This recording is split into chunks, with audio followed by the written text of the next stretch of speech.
Alors, une visioconférence est prévue ce vendredi entre chefs d'État et de gouvernement de l'Union européenne des 27 pour essayer d'avancer sur ce plan de relance en commun censé justement aider les pays les plus impactés par la crise sanitaire. Bonjour Béatrice. Bonjour.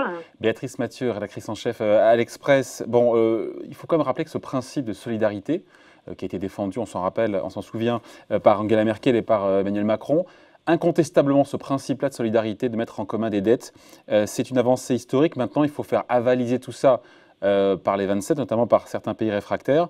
Et là, on se dit que ce n'est pas fait, même si demain, sans être conclusif, ça devrait avancer un petit peu.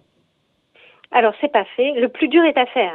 Alors, c'est vrai que c'est un plan révolutionnaire du point de vue de l'histoire de la construction européenne, puisque pour la première fois, l'Union européenne, par le biais de la Commission européenne, va pouvoir s'endetter pour financer en commun des dépenses, donc ce plan d'investissement.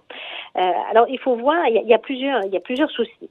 Déjà, la taille de ce plan. On parle beaucoup des 750 milliards d'euros. C'est le chiffre, pardon, je vous coupe, c'est le chiffre qui a été avancé, qui a été lancé par la Commission. Tout à fait. Là, pour le coup, on était fin mai et on s'est dit, waouh, oui, c'était le 26 mai. Ce chiffre-là, il est colossal. Enfin, il est important. Voilà, chiffre colossal présenté par la Commission européenne le 26 mai. Alors, c'est un peu comme les 500 milliards d'euros annoncés par Macron dimanche soir. Il y a un peu des choux et des carottes dans ces 750 milliards. Donc, il faut déjà poser les choses et poser les milliards. Il y a 3 blocs, en fait, dans ces 750. Il y a un premier bloc de 560 milliards d'euros, dans lequel il y a 310 milliards de subventions et 250 milliards de prêts. Et l'essentiel des discussions ce week-end vont poser en réalité sur ces 310 milliards de subventions et la nouveauté, c'est vraiment ça, c'est des subventions, encore une fois, et c'est ce chiffre qui n'est pas de 750, mais de 300 milliards de subventions. Et c'est là-dessus, donc, vous me disiez qu'on va discuter.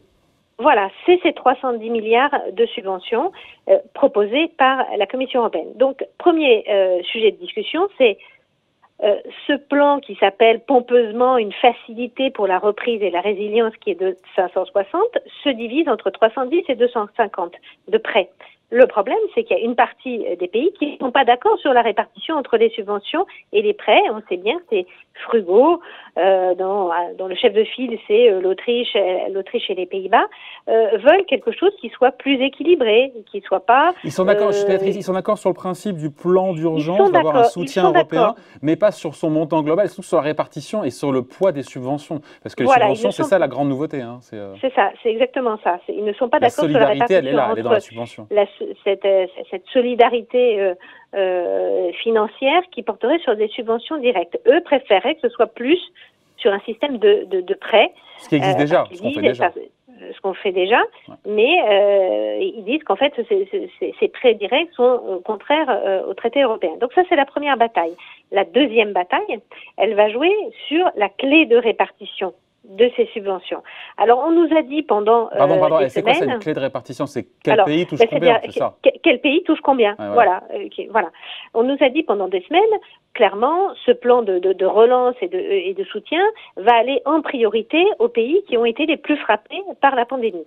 Alors, qu'est-ce qu'on regarde il faut vraiment fouiller, aller dans les pages profondes du plan de la Commission pour se rendre compte qu'en réalité, il y a 3 critères qui ont été choisis par la Commission. Le premier, c'est la taille du pays en termes de population. Le deuxième, c'est la richesse par habitant. Et la troisième, c'est l'évolution du taux de chômage, mais rétrospectivement, c'est-à-dire sur les 5 dernières années. En réalité, et c'est là que pointent certains pays, il n'y a pas dans les critères choisis par la Commission à l'heure d'aujourd'hui un critère lié à la violence de la crise sanitaire ou à la violence du choc économique. On aurait pu imaginer un critère de baisse du PIB au premier trimestre ou au premier semestre quand on les aura.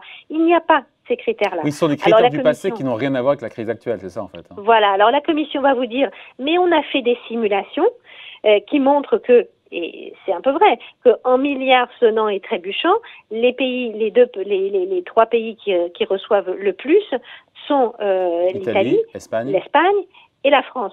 Mais quand vous rapportez ça au produit intérieur brut. Et là, vous avez une totale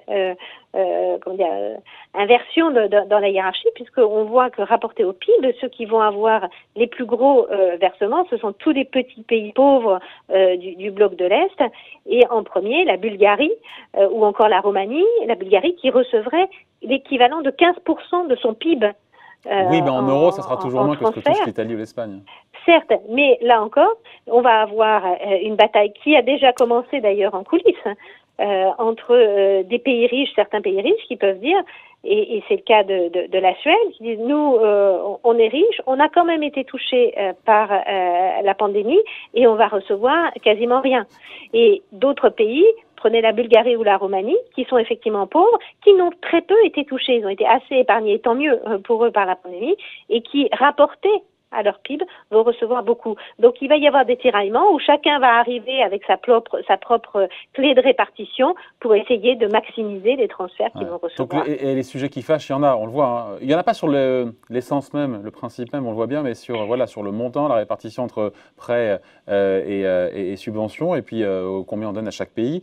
Et puis après, il y a aussi la question, une fois qu'on sera mis d'accord sur tout ça, ce ne sera pas demain, mais demain, ça devrait quand même permettre quelques avancées. Le délai, au bout de combien de temps cet argent sera reçu par des pays qui sont frappés par une crise sociale et économique sans précédent. C'est ça. C'est-à-dire qu'on imagine, et là encore, il y avait une sorte de storytelling, c'est-à-dire qu'on allait avoir ces 750 milliards qui allaient être déversés très très rapidement. Alors on voit déjà qu'on n'est pas sur les 750. Mais en tout cas en subvention. En subvention, ça tournera plutôt autour de 300 a priori. En subvention, dans ce bloc en fait du plan de facilité pour la reprise et la résilience, un nom pompeux, mais c'est bien les 310. Mais dans les 750, il y a aussi une centaine de milliards d'euros qui sont une montée en puissance de programmes déjà existants, de fonds structurels, de fonds dans le cadre de la politique agricole commune ou sur la recherche. Et c'est ces fonds-là, c'est cette centaine de milliards qui pourrait être débloqué plus rapidement. Parce qu'en réalité, il y a un certain nombre d'études qui ont été faites, et notamment une très intéressante qui a été faite par l'Institut Bruegel à Bruxelles, qui montre que, grosso modo, sur les 750, il y a 25% à peine de cette somme qui devrait être déboursée d'ici 2021, voire le milieu de l'année 2022. Ah ouais, alors que l'urgence, elle est là, elle est maintenant. Alors que l'urgence, elle est là, elle est maintenant. Donc on voit bien qu'il y a eu d'une certaine façon une avancée extraordinaire pour la construction européenne, cette capacité de s'endetter ensemble, ce qui est une très très bonne nouvelle. Après, le diable est dans les détails, comme on dit. Là, c'est des gros détails. C'est le montant réel d'argent qui va être déboursé tout de suite, selon quels critères et donc quelles clés, et puis et surtout quand. Voilà, et donc on se dit que visioconférence demain entre chefs d'État et de gouvernement. Il y a peu à attendre, il y a peu quand même à attendre. Mais de sources bien informées, on se dit que la France souhaite un accord en juillet. Donc il y aura des avancées demain sur tous les nœuds, j'ai envie de dire, qu'on a évoqués ensemble, Béatrice. Il y aura sans doute une avancée sur le premier, c'est-à-dire la répartition entre les aides directes et les prêts. Bon, très bien. Qu'est-ce qu'on lit cette semaine dans l'Express? En quelques secondes. Une excellente interview d'Elisabeth Badinter. Voilà, à lire notamment. Sur la question raciale. Et pas que. Merci beaucoup, Béatrice Mathieu, rédactrice en chef donc, à l'Express, à l'hebdomadaire. Merci, bonne journée. Merci, au revoir.